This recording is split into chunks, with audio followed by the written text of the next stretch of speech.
The worsening drought in the Hunter is a volatile recipe for disaster. Tinder dry ground cover is threatening most areas. Cessnock Fire Brigade and bushfire units have been hazard burning since early June. Basically, the strategy behind backburning is to reduce the fuel level. It adds an element of safety to firefighting operations. Fearing the worst, the area's bushfire danger period is being brought forward 1 month to the 1st of September.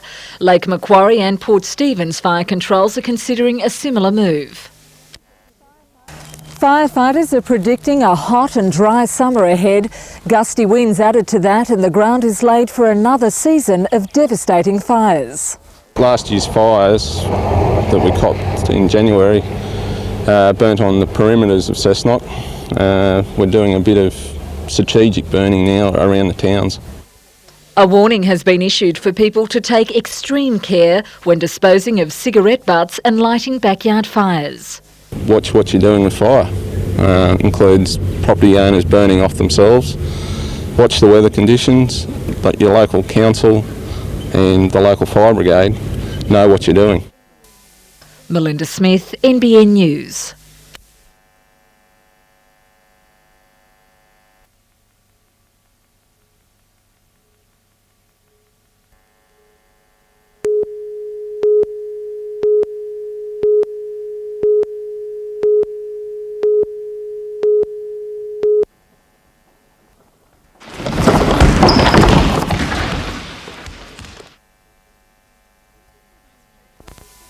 "27-year-old Jeff Blandon is a basketball coach with impressive credentials to match the challenge ahead. Well, I played college basketball in Lexington, Kentucky. I started for 4 years in school. I also have got a double degree, one in business and one in physical education, to where I'm out here developing young kids to become a lot better basketball players, actually.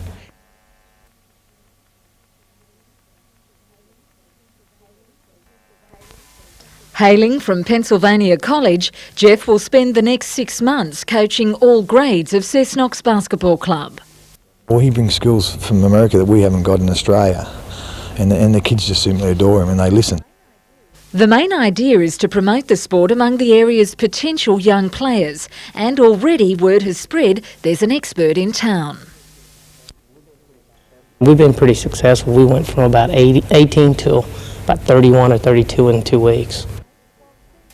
While spending most of his time visiting schools and running extra training sessions, Jeff plans to keep an eye out for rising stars. We're also going to have a couple kids that are going to go play high school basketball, and one kid's going to play college basketball just from right here in Cessnock and Maitland in the States, so I get to watch them progress in the States as well.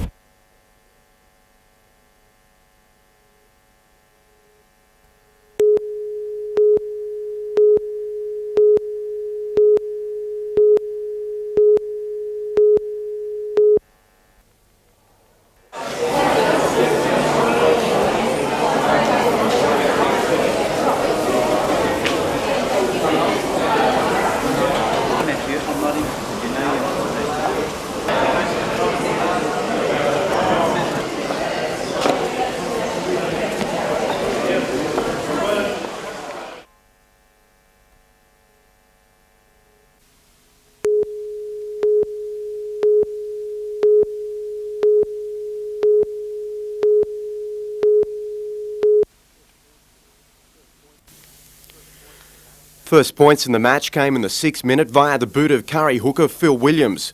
Moments later, a certain further 2 points turned to 4. Quick thinking giving Daniel Linane Curry's first try. Toronto centre Simon Cook then inspired the fight back, setting up tries for Tobin and winger Paul Bacon, giving the Scorpions a 10-6 half-time lead. Toronto's charge continued in the first 10 minutes of the second term, Gavin Cook posting his side's third before captain coach Mal Graham scored arguably the try of the match.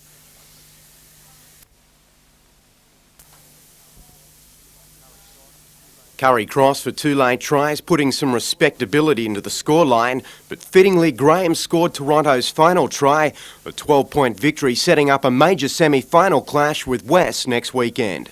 In reserves this afternoon, Maitland 16 beat West 14, while West down South 27-10 in thirds.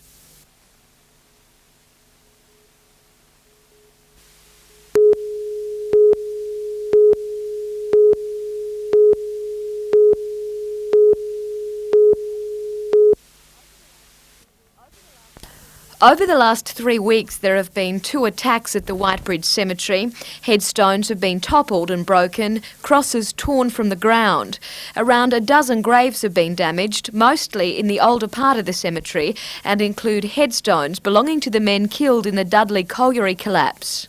We're not talking about public property that's anonymous. We're talking about people's private property where they have loved ones buried, and that there's an element in the community has no regard for that is of great concern and sadness to Council. Lake Macquarie Council, which manages the cemetery, is contacting relatives about the damage. However, there are difficulties with some of the older graves. Prior to 1972, our records are not comprehensive, but where we can't contact people, we're asking relatives who know they've got loved ones buried there to go out and check themselves. If damage isn't repaired by relatives, then Council will look at replacing the headstones from city funds. The bill is unknown. Security patrols will be introduced in a bid to stop further vandalism. The attack on Whitebridge follows a similar rampage at Sandgate Cemetery. There, more than 40 graves were desecrated, with repairs to the masonry work expected to cost almost $250,000. Jodie McKay, NBN News.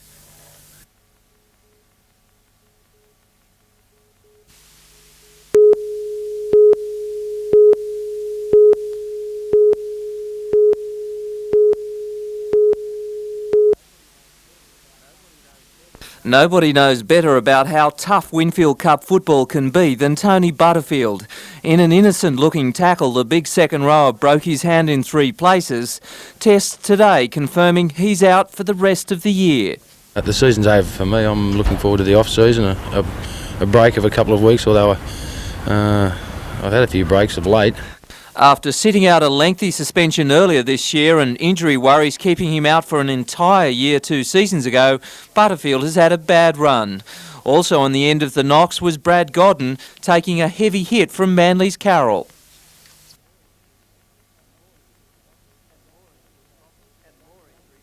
And more injury problems with Jamie Ainscough also in the wars. The Knights gave their all in the 32-16 loss to the Sea Eagles, the forwards showing they can match it with any pack. The incentive to regain team pride and also to impress Manly and Aussie coach Bobby Fulton, the Chief in particular running back into form. Meanwhile, many of the players have thrown their support behind Coach Waite, despite rumours his days are numbered with the club. We're professionals, we get on with the job. I'm fairly confident that David will retain the coaching position anyway, personally, but from the players' point of view, we're fairly relaxed and concentrating on football. Peter Ryan, NBN News.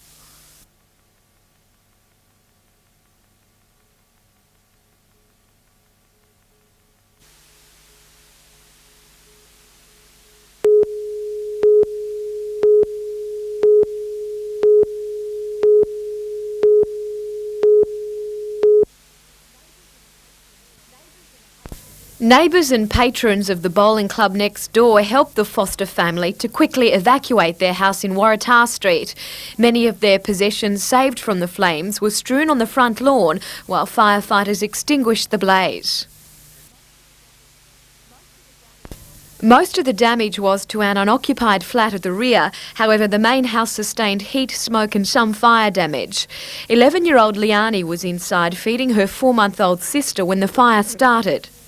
People are running in people are running in the house and saying get out, and all smoke was coming through the house. And then I went over there with the baby, and people from all around were helping Mum get all the stuff out. It's the second time there's been a fire in the flat. The Foster family say they often hear people in the rooms at night. Mother's caught a while ago. She caught a couple of kids in there. They sleep in a mattress. There was a mattress right there. They sleep in that mattress. Police aren't sure what started the fire, but it is being treated as suspicious. The premises were vacant at the time, and as I've said, investigations are continuing as to the possible cause of it at this stage.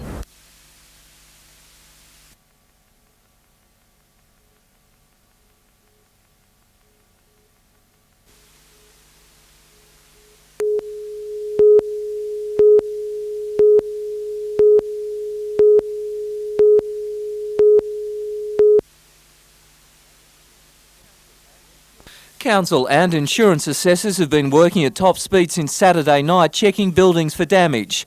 The NRMA has received hundreds of calls, mostly from the coalfields and some areas around the lake, including Valentine and Ellamore Vale. One caller, hundreds of kilometres away, has lodged a claim. I understand that someone in Sydney received a phone call from a policyholder in Wollongong stating that they'd suffered damage as a result of it. Outside of the Cessnock area, there are few reports of major damage, this Broadmeadow home one of the worst. In an incredible tale of good luck, baby William slept through the quake as a chimney tumbled down only a metre away. Newcastle Council is pleased with their emergency services reaction to the tremors, a disaster plan put in place after the 89 quake working perfectly. We haven't revisited the devastation of 89, but I guess the emergency management procedures are in place, and it's another warning that the City of Newcastle is not free of earthquakes. It could take weeks to find an estimate of the damages bill from the quake. An accurate figure could be months or even years away. Peter Ryan, NBN News.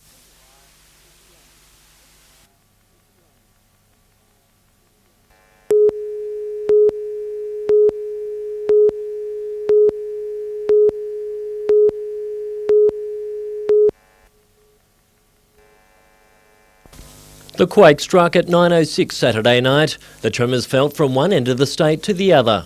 I call it very significant, and simply because damage was done. I think if you look at the local people, it's quite serious. The tiny township of Ellalong, just a few kilometres from the epicentre, started to return to normal today. The local primary school children wrote stories about their experiences to help deal with the big shake. But for their parents, those few seconds of chaos could turn into years of trouble. Saturday night was a terrifying experience for the people of Ellalong, but the aftermath might be even scarier, with some people fearing they won't be compensated for the damage to their homes. The Ellalong Action Group has fought for 2 years for compensation for vibration damage to their homes caused by mining. But they fear the earthquake damage may result in the Mine Subsidence Board and insurance companies fighting over responsibility. What's the worst case scenario for you guys? They both throw up their arms and say, who's going to pay for it? Because we don't want to, because we think it's mine subsidence. We don't want to because we think it's earthquake damage. And the residents be out on a limb. But the board says the earthquake will have no effect on the compensation claims from the more than 40 Ellalong residents. Meanwhile, at Wallaby Gully, David Chapman is still trying to come to terms with the building that was once his home. Oh, I was devastated, you know. It's hard to explain what you feel, you know. It's just unbelievable, you know, that it can happen to you. The walls are nearly falling over. 2-metre cracks have scarred every side of the house, but David says he'll recover and rebuild. Well, you got to have a positive attitude. The only one way to look at it, life must go on. Good morning, Cessnock Earthquake Hotline. Other quake victims have flooded the Cessnock Earthquake Hotline, with more than 100 people reporting damage to homes. Council has also started to inspect bridges and roads for stress from the earthquake.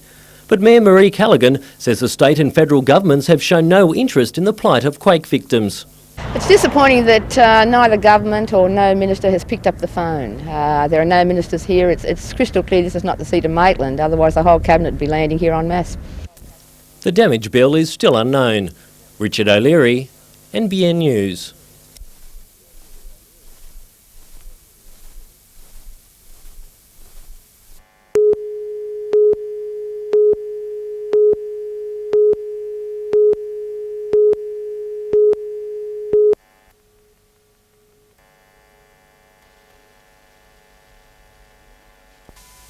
These terrifying flames threatened hundreds of Lake Macquarie homes during the January bushfires.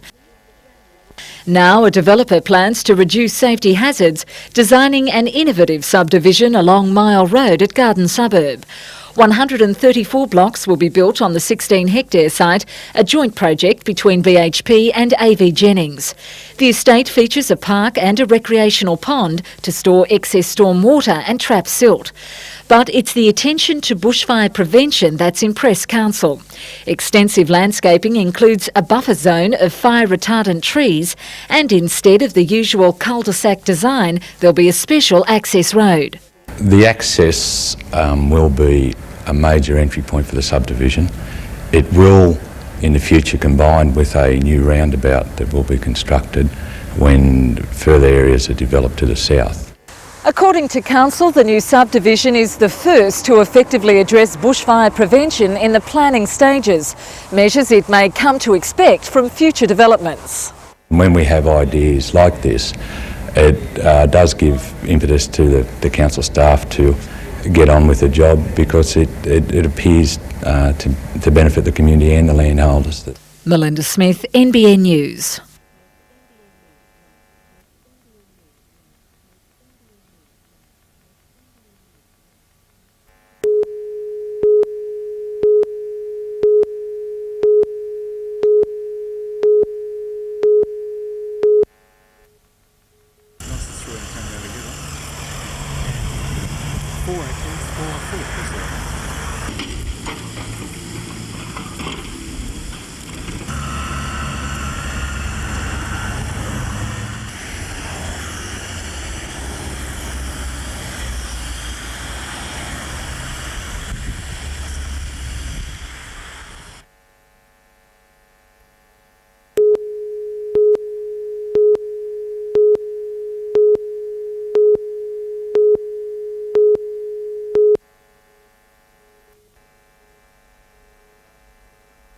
It was 3 minutes and 53 seconds after 9 o'clock on Saturday night when the initial jolt was felt, shaking the communities of Paxton and Ellalong in the Lower Hunter coalfields. Fortunately, no one was hurt, but the quake damaged several buildings, including 40 houses, rendering at least one uninhabitable.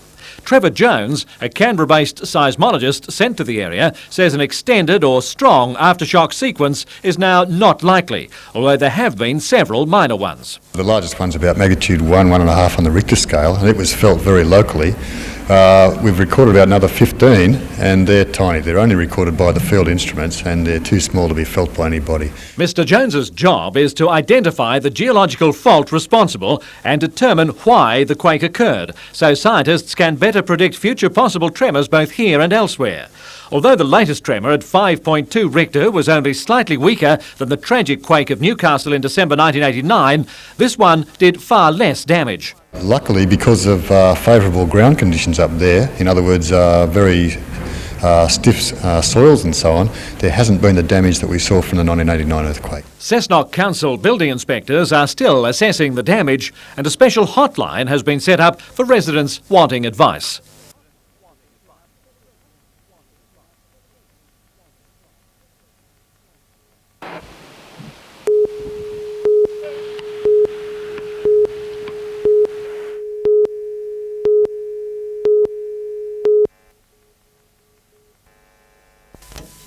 Sam Grant was back on home turf today, but after a stunning performance in the World Youth Championships, it may not be for long. A member of the Belmont club, Grant was the leading hitter in the championships, batting a remarkable 471 through the series, earning him a place in the World Youth All-Star team. Before the tournament, I was sort of thinking it would be great to make the world side, and wasn't really expecting things, and just kept on going from day to day, and it happened. So. Grant already holds a scholarship to the Australian Institute of Sport in Canberra and is signed to play in the Hunter Eagles' inaugural season in the National League.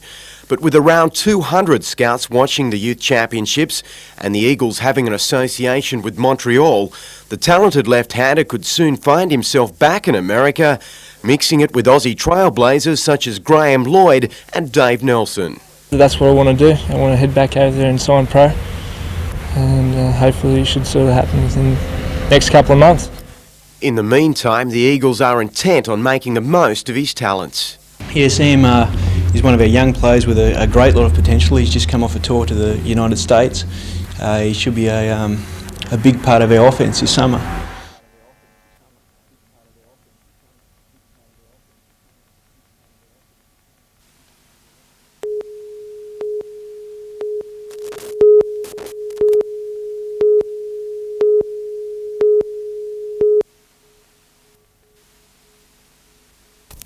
It was in the picturesque Pecolden Vineyards near Cessnock where the Farm and Country Holiday Association held this year's annual conference. The association represents about 55 farm stays in the state, more than half in the north. But with a recent boom in the numbers of domestic and overseas visitors wanting a week or two of country air, tourism could be the life raft some property owners need to stay afloat in tough times. It's a cash flow for a lot of people, which they wouldn't have otherwise. They may not have any other income at the moment. So in some cases it's a saviour for them? I think so, yes. For producers and growers on the coast, diversifying into tourism could stave off the tide of development pressures which has seen many farmers sell up. It could also act as a buffer for falling commodity prices and fluctuating overseas markets. But the big challenge for the industry, if it wants a slice of the lucrative tourism cake, is to guarantee consistency and quality among its members. We're trying to set up standards for the association because that's very important, that there are good standards when people go to a farm stay.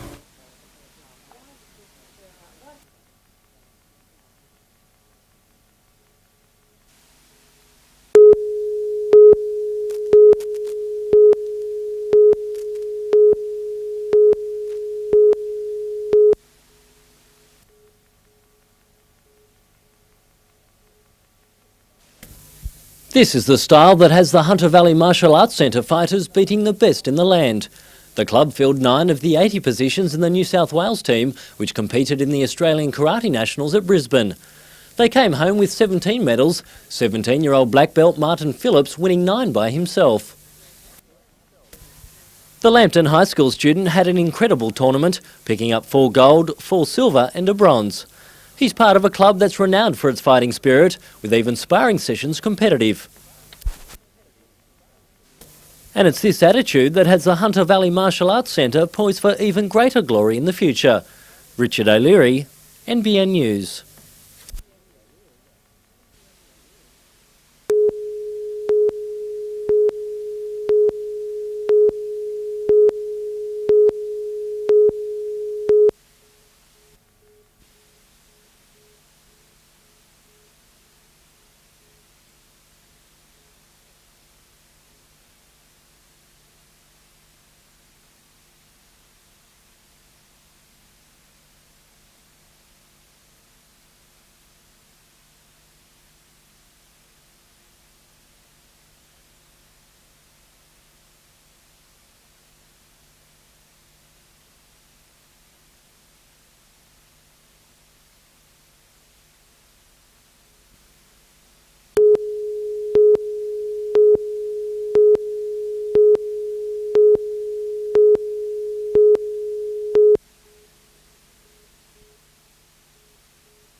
"34 years after its humble beginning, the Matara Carnival is now an organisational feat, using greens at 15 clubs for a week of competition.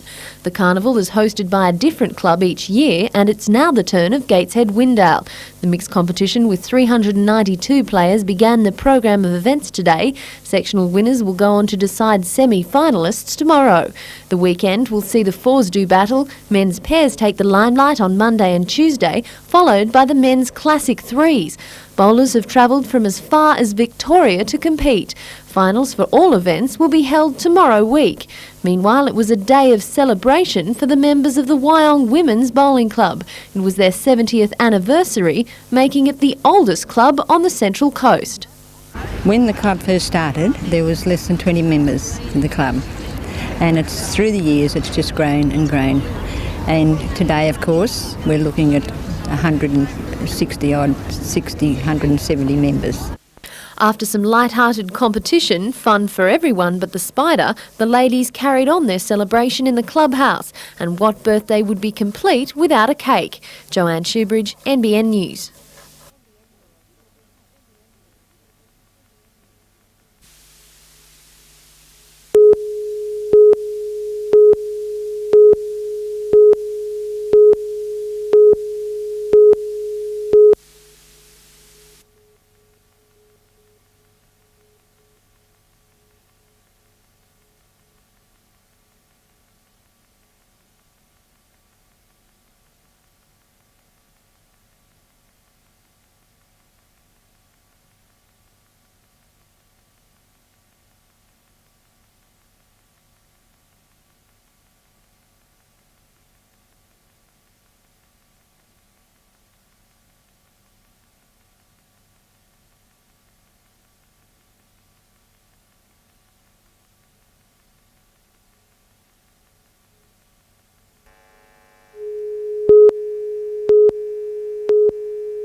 David Cooper of Spears Point was told 3 weeks ago that he had cancer. Doctors said his chances were slim, but with a 4-week wait for radiation treatment, he says hope is fading before his eyes. Come the 4-week period, there's still no guarantee. I could still be forced back again a couple of weeks. When it gets to a stage, and say the 7th week, I'll be at a stage then where I'm the important one, but my chances have diminished. The Mater Hospital has 2 linear accelerators used in the treatment of cancer. The hospital has the only oncology unit between Sydney and the Gold Coast and services much of northern New South Wales. It's estimated 3 machines are needed to cope with demand from the Hunter alone. We've had a chronic problem here for about 3 years with waiting list on an intermittent basis. We basically are balanced on a knife edge in terms of our patient load. It only takes a small influx of patients and the system collapses. Doctors have been forced to prioritise the waiting list, those with the greatest chance of survival first. At the bottom of the list, incurable patients for whom radiation therapy is the only balm for their pain. St George, Liverpool and Nepean hospitals have managed to make it onto the agenda of the radiotherapy working party under the Minister, Mr Phillips, but apparently as yet the Hunter hasn't quite reached that. The Department of Health's Radiotherapy Working Party didn't include the Hunter in its last 5-year spending plan. It's due to release its guideline for the next 5 years next month. Joanne Shoebridge, NBN News.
For years, Muswellbrook teachers and students have been neglected, according to Education Minister Virginia Chadwick. But now the state and federal governments have recognised the fact. Well, thank heavens this is at least one area where we've been able to work collaboratively together with a common purpose.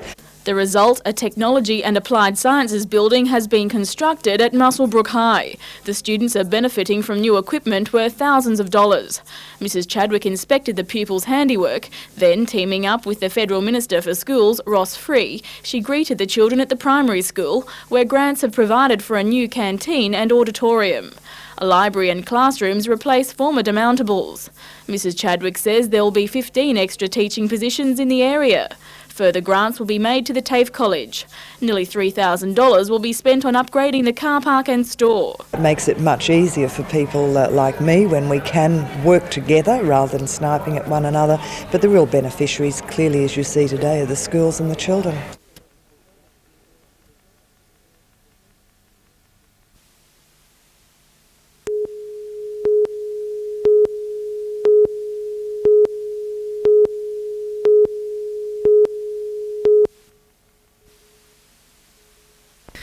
About 100 people turned up at Nelson Bay's Apex Park to hear a host of speakers as well as this contribution from the younger generation.